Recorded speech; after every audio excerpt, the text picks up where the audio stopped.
हरे कृष्ण कृष्ण कृष्ण हरे हरे, हरे राम राम राम हरे हरे। हरे कृष्ण। दुष्यंत और शकुंतला की शॉर्ट में कथा सुनेंगे।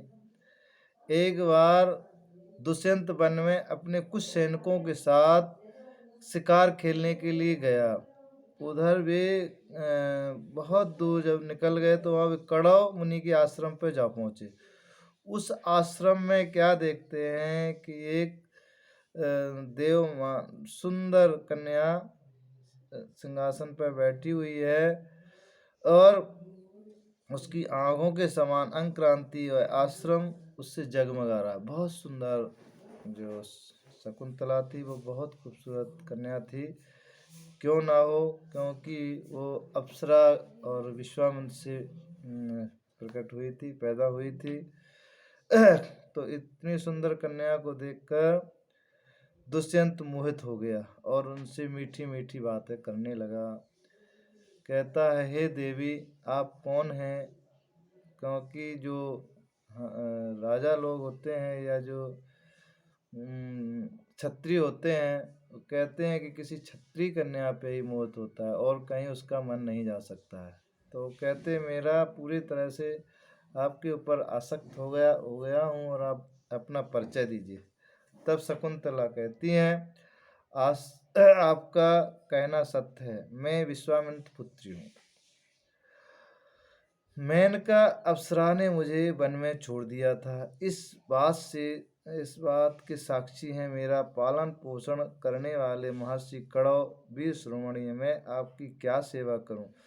कमरनैल, आप यहाँ बैठिए और जो कुछ आपका स्वागत सत्कार करें उसे स्वीकार कीजिए। आश्रम में कुछ 9 बार तृतीका भात है। आपकी इच्छा हो तो भोजन कीजिए और ऊंचे आसन पर बैठिए, ठहरिए, आप रुकिए। इस तरह से शकुंतला ने कहा। दुष्यंत बोलते हैं, हे सुंदरी, तुम कुशिक वंशी उत्पन्न हुई हो, इसलिए इस प्रकार आतिथ्य सत्कार तुम्हारे योग्य ही है। तुमने जो कहा उसके योग्य, क्योंकि कन्याएं स्वयं ही अपने योग्य पति को वरण किया करती हैं। शकुंतला की स्वीकृति मिल जाने पर देश काल और शास्त्र की आज्ञा को जानने वाले राजा दुष्यंत ने गंधर्व विवाह कर लिया। विधि के अनुसार गंधर्व विवाह किया। राजा दुष्यंत का वीर अमोघ था।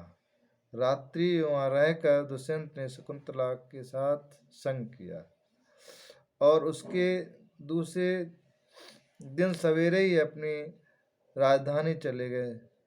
समय आने पर शकुंतला को एक पुत्र की प्राप्ति हुई। महर्षि कड़व ने वन में ही राजकुमार के जातक कर्म आदि संस्कार विधि पूर्वक किए। यह बालक बचपन से ही इतना बलवान था कि बड़े बड़े सिंहों को बलपूर्वक भेद लेता था। इतना शकुंतला का इतना तीव्र था, इतना योग्य था, इतना शक्तिशाली था कि सिंहों को भी भेदता। वह बालक भगवान का अंशा होता था। उसका बल विक्रम अपरिचित था। उसे अपने साथ लेकर रमणी रत्न शकुंतला अपने पति के साथ पास गई। जब राजा दुष्यंत ने अपनी निर्दोष पत्नी और पुत्र को स्वीकार नहीं किया, तब जिसका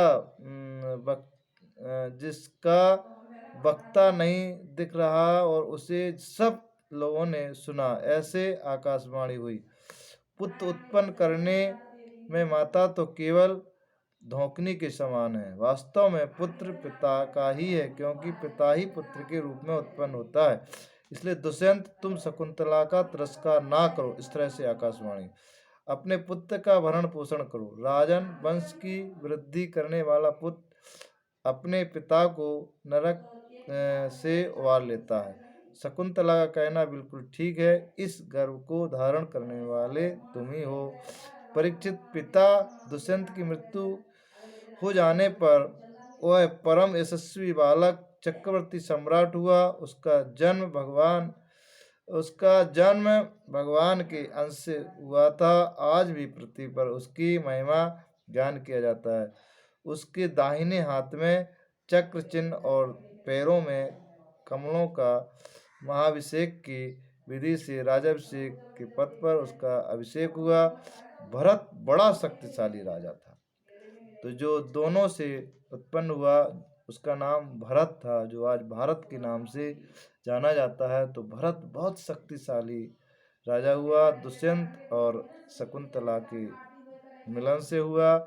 तो इस तरह से आपने शॉर्ट में दुष्यंत और शकुंतला की कथा सुनी और राजा भरत का आपने सम्मान देखा, किस तरह से शक्तिशाली था, जो आज भारत के नाम से राजा भरत को जानते हैं। हरे कृष्ण।